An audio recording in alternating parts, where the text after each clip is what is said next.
السلام عليكم ورحمة الله وبركاته. بسم الله الرحمن الرحيم. رب اشرح لي صدري ويسر لي أمري واحلل عقدة من لساني يفقهوا قولي. ازيكم؟ أهلا بيكم في حلقة جديدة من الكورة مع الأزوري.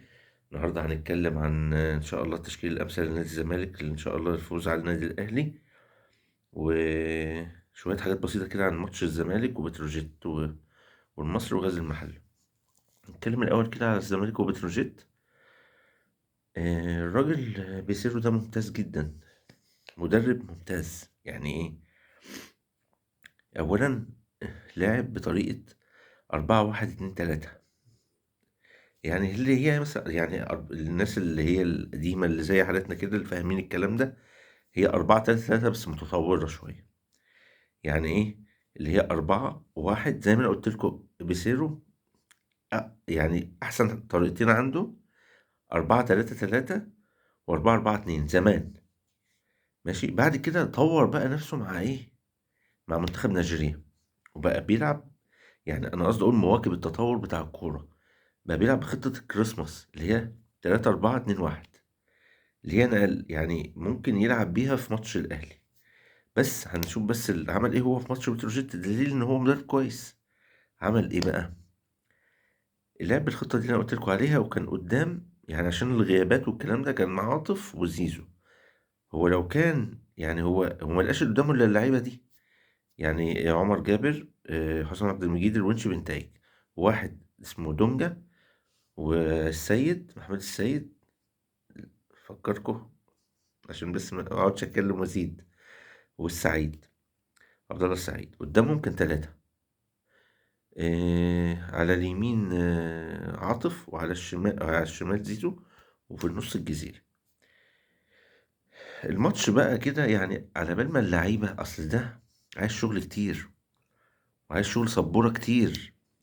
بس هو الراجل ملحقش يعمل حاجة، بس باين إن هو قاعد يعمل وينبه ويجيب اللعيب ويكلمه ويقول له حاسب أعمل كذا. مش زي التاني ده، البيه اللي اسمه أمير عزمي ده، طالع يتكلم ويقول لك ما يصحش يا كابتن أمير تتكلم عن الزمالك كده. حتى لو صح، اتعلم من الناس التانية اللي عندهم بلاوي سودا وبيداروا على بعض. اسمه النادي الأهلي ده، بيداروا على بعض حتى لو في مشاكل. إنما أنت تطلع تتكلم مع واحد هو يعني الحديث خلاك يعني هو جرك في الكلام. هو جرك في الكلام يا كابتن أمير. فما يصحش تطلع تتكلم على نادي الزمالك كده حتى لو هو عمل فيك ايه. وانا مش موافق عن اي حاجه حتى لو ده صح. يعني انا مش موافق على ان هو يطلع يقول الكلام ده خالص، مع بالذات اللي اسمه ابراهيم فايق ده لانه اهلاوي، فعايز يجرجرك في الكلام وانت اتجرجرت. فده للاسف. يعني نرجع تاني للماتش. جروس ده كان فاشل. بتتكلم في ايه؟ جروس ده مدرب فاشل، ما بيعملش حاجه، مش قاعد. مش زي الفتره الاولى كان كويس، وكان بيلعب بخطة 4-3-3 اللي أنا بقول لكم، اللي أنا قلت لكم كذا مرة إن هو بيلعب بخطة 4-3-3. بس المفاجأة إن هو ما جاش يلعب بيها دلوقتي. أنا مش فاهم ليه لما جه ما لعبش بيها. ليه؟ ده حاجة تانية بقى، مش عارف، أنا مش عارف. هو بقى كبر السن، الكلام ده ليه عوامل. ما هو يا كابتن ليه عوامل. وبعدين بقى له سنتين تلاتة قاعد في البيت، ما هو ما فيش، هيبتعد أكيد، هيبقى عنده مشاكل. فدي ليه كده؟ نرجع تاني للمهم للماتش. فالراجل لما لقى بقى التشكيلة كده يعني مش راكبة شوية، عمل ايه بقى؟ جت الدقيقة 63 لما لقى المركب مش ماشية، يعني اما غير محمد حمدي مكان السيد اللي هو بيقولوا اتصاب يعني، واحمد محمود مكان عاطف، وناصر منسي مكان الجزيري. الحركة الحلوة بقى اللي انا شفتها، هو عمل ايه بقى؟ قام لما طلع عاطف، اما جايب زيزو الجنب التاني مكان عاطف، ودخل عمر جابر جوه بقى جنب دونجا. اتقلبت بقى الخطة، بقى بيلعب ايه 4-3-3. حط جابر جنب دونجا ومعاه مين؟ ومعاه عاطف. بقى قدامهم واحد، السعيد والجزيري وزيزو قدام. أو بالتبادل بقى، يعني بقى بالتبادل، أو الجزيري وزيزو، يعني هيبقى الجزيري زيزو والسعيد وقدامهم الجزيري. يعني بقت إيه؟ 4-3-2-1. هو ده المدرب اللي بيشتغل بفكره بيشتغل. بس المشكلة بقى، المشكلة هنا إن في واحد كده اللي اسمه دونجا ده ما كانش بيقوم بواجبات مركزه، اللي هو إيه بقى؟ اللي هو بيقطع شغلة. دونجا ده مش يجيب أجوان، هو بيتقدم ويعمل وعايز وكده، لا. لا، والجون اللي دخل فينا ده السبب دونجا، مش سبب عبد الله السعيد. الجهلة اللي بيتكلموا بقى في الكورة والكلام ده، ما هم بقوا كتير شوية جهلة اللي بيتكلموا في الكورة، بقوا كتير قوي. فالمشكلة الرئيسية إن الكابتن دونجا ده احنا قلنا لازم يمشي ورا الكورة، رايح جاي رايح جاي رايح جاي. ولولا ناصر المنسي الله يبارك له، اللي هو راجل طيب على نياته، الكورة جات له وقفها، خبطت فيه وقام داخل، بقى التعادل. بس انا بقول لكم هو في كذا كام حركة بتبين المدرب بيعمل ايه، الفكر بتاعه ايه. الجو بس والصوت، الواحد كان عيان اليومين اللي فاتوا، بس الحمد لله رب العالمين. على كل حال، نيجي بقى الماتش ان شاء الله. الاهلي بعون الله، بعون الله. النادي الزمالك ان شاء الله لازم يكسب. تحطش حاجة في دماغك الا المكسب خالص. المكسب المكسب المكسب قدامك، وانت تقدر. لان هو النادي الاهلي اكبر مساعد ليه الحكام. بعدين ما يقولكمش ماتش الاسماعيلي فرقه فاضيه. الاسماعيلي فرقه فاضيه يا جماعه. يقول لك اللي اسمه ابدع، اللي اسمه رضا، والمعلم عبد الله اللي ابدع. طب لعبهم بكره نشوف مستواهم. هاتهم بكره ونشوف مستواهم بيه. الاهلي كان بيلعب فرقه فاضيه فاضيه. يقول لك النتيجه الكبرى امام الاسماعيلي. هو الاسماعيلي ده زي زمان؟ لا، مش هو. بس هو الاعلام اللي بيسند ويزق ويعلي كده. هو ده الاعلام الاحمر بتاع الاعلام كله بتاع مصر احمر.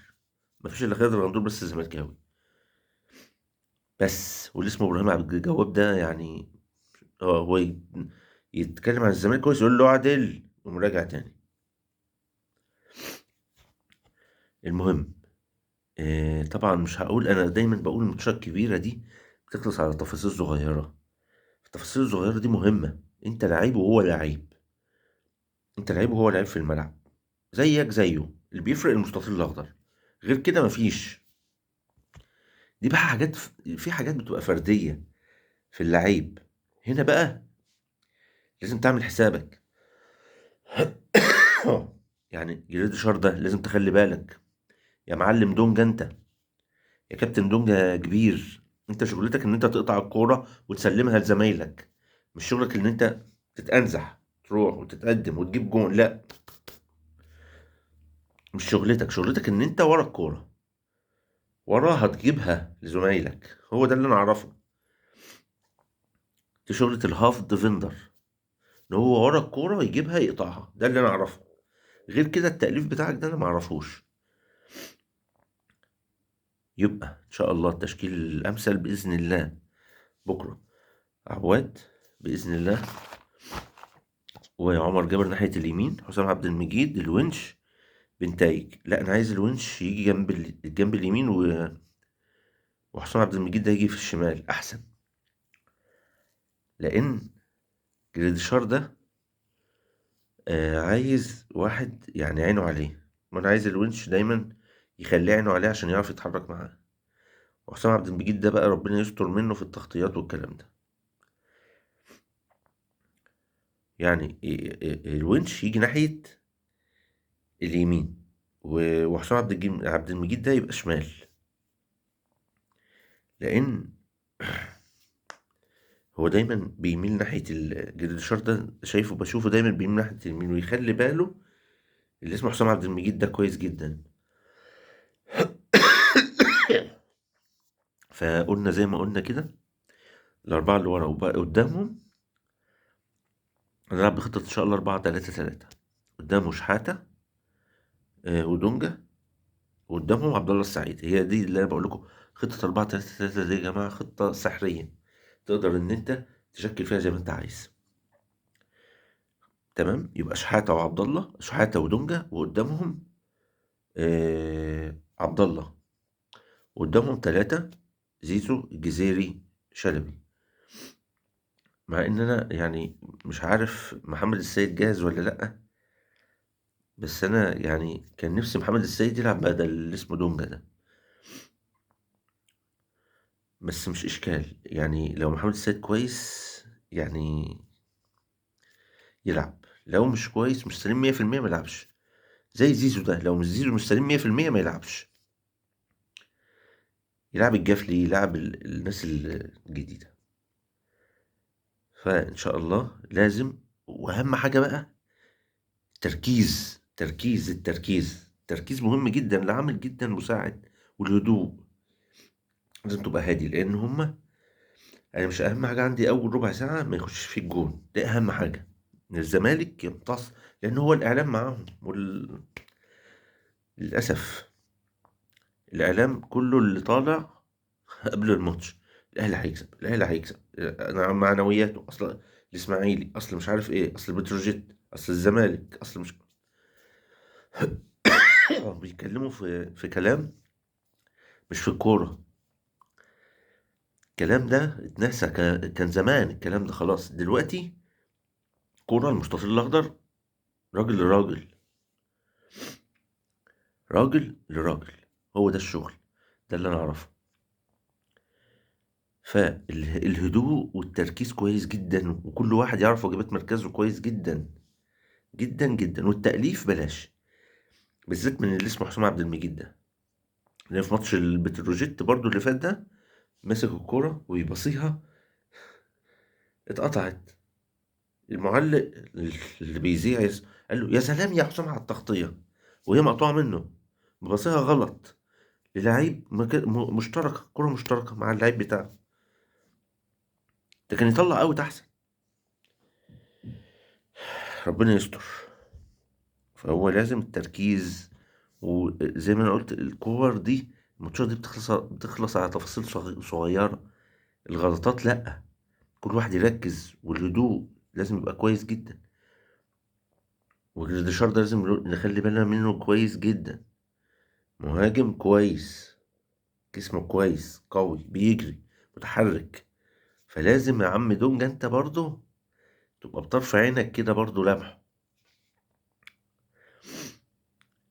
ف ولازم طبعا، يعني بيسيرو مدرب كبير، مش زي العالم التاني ده. انا اول مرة احس ان الزمالك جاب مدرب كويس، يعني مدرب ليه اسم معروف. لازم يبقى في سيناريو اتنين، واحد واتنين وتلاتة واربعة، اكيد الراجل ده عامل كده اكيد. وبعدين المعسكر ده حاجة تحفة، انا مبسوط منه جدا. المعسكر مهم جدا، المعسكر ده كان مهم جدا. والكلام اللي جاي كده بيقولوا من الراجل ده بيعمل محاضرات وبيعمل، هو ده الشغل، بيحفظ الناس. لعيبة الزمالك دي عايزة هزة كده، هزة تفوقهم، يقولوا لهم انتوا بتلعبوا في الزمالك، الناس دي مش حاسة بالتيشيرت اللي هم لابسينه، لازم يفوقوا، لازم اللعيبة دي لازم تفوق. لأن مفيش، تحس إن الماتشات اللي فاتت كده مفيش حماس، مفيش. كان نابع من اللي اسمه بروس ده، موت اللعيبة، خلاهم هبطانين كده، خلاهم. المهم إن شاء الله آه يبقى التركيز الفوز إن شاء الله حليف نادي الزمالك، واللعيبة تركز كويس جدا. لأن زي ما أنا قلت، الماتشات الكبيرة دي بتخلص على تفاصيل صغيرة. اللي أهدى واللي مركز كويس هو اللي هيكسب، واللي خط نصه ماسك كويس وبيغطي كويس. خاصة خط النص احسن، يعني هو اللي بياخد الكرة من الدفاع للهجوم. حركة الربط والوصل دي مهمة جدا. فلازم الناس اللعيبة تركّز كويس جدًا، وعايز أتكلّم كده على اللي اسمه سلطان زمانه ده، اللي كان بيقول لك شامم ريحة شياط في الجزيرة ومش عارف، والتاني اللي اسمه حواس ده اللي بيقول لك حتشبسوت كانت أهلاوية. بطّلوا بقى يا عم بقى الهبل ده، يعني الناس اللي بتصدّق الكلام ده إيه، مُخّها إيه يعني؟ طيب أنا ممكن أقول لك خوفو كان زملكاوي. أنت إيه يا عم، إيه العقل ده؟ إيه الناس دي؟ وبعدين الأستاذة نيرة الأحمر الإعلامية المحترمة في نادي الزمالك بتتكلم على اللي اسمه شوبير ده. يا أستاذة والله الناس دي عايزين جزمة مرتضى منصور، والله العظيم، والله ما يستاهلوا غير جزمة مرتضى، لأن الناس دي كانوا يعني الكلام بالأدب والذوق والكلام ده معاهم ما ينفعش. فهو كان مرتضى منصور كان ملبشه، ما كانش حد يقدر يفتح بقه كده وهو مرتضى منصور موجود. فساعات المستشار مرتضى منصور هو اللي كان مكتمهم، والله. هو ده يعني مش عارف أقول إيه، بس والله الواحد محترم، ويعني بيبقى يعني بيتكلم بهدوء كده عشان يعني ما يغلطش، بس حاجة عجيبة يقول لك حتشبسوت وكانت أهلاوية. إيه يا عم الكلام ده، وكان في أهلي أصلا؟ المشكلة إن الناس المنساقة دي والناس اللي متساقة، ها، اللي ما عندهمش عقل بيصدقوا حاجة مش ممكن. المهم نخش على اللي اسمه علي ماهر ده، عشان علي ماهر دون تعبني جدا في ماتش المحلة والمصري. فجأة كده قام مغير بقى 4-2-3-1، فجأة قام لاعب مخلوف في النص، فجأة قام لاعب السعداوي باك شمال، فجأة إيه يا عم ملاعب صلاح محسن ومقعد فخر بره. بتلعب في التشكيل ليه؟ ده احنا مصدقين بقيت بتلعب 4-3-3، بقت الفرقة كويسة وماسكة نفسها في الملعب، تبقى لبتها. وبعدين المصري دخل فيه الجون في أول الشوط التاني. مش عارف انت يعني، مش عارف. وبعدين ايه، مخرج السعداوي ونزل حسن علي، يخرج اسمه صلاح محسن، ينزل فخر الدين، يغير مش عارف مين ينزل. ايه يا عم الكلام ده والتغييرات دي، ايه مش عارف، معرفش. ده انت لو كنت لعبت بكره الصبح مش هتجيب جون، يعني الماتش ده لو استمر لتاني يوم ما كنتش هتجيب جون، يعني مش هتجيب جون لو قعدت تلعب لتاني يوم. مطلع حلوه الاغنيه دي. فانا مش عارف، انا مش عارف. وبعدين طالع في التلفزيون تقول، ده واحد صاحبي اللي بيحكي لي، بقول لكم ما اسمعش ان العالم دي خالص، الناس اللي دي ما اسمعهاش. لما الاقي ناس مثقفة وناس بتعلمة تعليم كويس وبتفهم في الكورة بتفرج عليها. واحد صاحبي بيحكي لي بيقول لي ده طالع يقول انا اكتر مدرب بعمل روتيشن. روتيشن ايه يا عم انت؟ ده اللي انت بتقوله ده انت فاضي. هو في مدرب المهم عنده يعمل روتيشن؟ انت مدرب واقع. اللي يقول الكلام دون اسأل اي مدرب طلع من، يعني بتكلم اي مدرب لسه ناشئ في اوروبا، مش هنا، اي حد يقول لك اهم حاجه عندي تثبيت التشكيل. روتيشن ايه؟ الروتيشن ده بيبقى في اخر الموسم يا ابني. الروتيشن ده بيبقى في اخر الموسم، البعاية بتبقى مجهده بقى ومش قادره وتعبانه ومش. ايه يا عم الكلام اللي انت بتقوله ده؟ مدرب تعبان، وانت هتلاعب الاسماعيلي فرقه فاضيه. الاسماعيلي ده ما خدش 3 و4 من المصري، انت تروح تمشي. مش عارف ايه المدربين دي، مش عارف، ما اعرفش ايه المدربين دي، والله العظيم حاجه عجيبه. يطلع يقول لي انا بقى اكتر مدرب عملت روتيشن، يا فرحتي. وبعدين مصر عمل ايه؟ أنت اكتر مدرب يا كابتن بتغير في مراكز اللعيبه، ومش عارف تلعب في لعيبه ايه في مراكز ايه، مش عارف تلعب اصلا بطريقه معينه، مش عارف تثبت تشكيلك من اول الموسم. ده خيابه، دي خيابه مش شطاره. نرجع لنادي الزمالك، ان شاء الله ربنا ان شاء الله ينصرنا بكره على اللي اسمه النادي الاهلي ده ان شاء الله. اطلع لكم ان شاء الله بكره واحنا فرحانين باذن الله، وان شاء الله الزمالك ربنا ينصره. واهم حاجه زي ما قلنا تركيز التركيز التركيز، واهم حاجه انا متفائل بيها ان بيسيرو كان بيعمل شغل على السبوره في المعسكر، وبيعمل محاضرات مهمه جدا، محاضرات مهمه جدا جدا عشان كل واحد يعرف مركزه ايه ولعبته ايه والخطه تبقى ازاي وهيعمل ايه. ده المحاضرات والشرح على السبوره ده اهم. انا في رايي اهم من الملعب. ليه؟ لان كل واحد بيعرف هيعمل ايه. مانشيني ايام اليورو 2020 ايطاليا دي كان بيجيبوا المحاضرات ويترجموها. كنت انا بقعد اتفرج على المحاضره. كان هو اصلا بيكلمهم بيقول لهم هنعمل كذا هنعمل كذا، الموضوع ده اتعمل عليه فيلم تسجيلي في الاخر. عملوا فيلم لفوز ايطاليا باليورو 2020. الراجل كان بيعتمد في كل حاجه على الشرح على السبوره. هنعمل ايه، والكره لما تتقطع من هنا نعمل ايه، والكره لما تستلمها نعمل ايه، وينزل يطبق على الملعب. هو ده الشغل، هو ده الفكر. وهي دي اللعيبه اللي لازم تعرف كل تعمل واجبات، في واجبات بتتعمل من اللعيب لازم ينفذها، ما ينفذهاش بره يقعد بره على الخط. هو ده الشغل. اشكركم جدا، ان شاء الله ربنا ينصر الزمالك. وما تنسوش الكرة مع الازوري هتكون جميله وبيوري. السلام عليكم.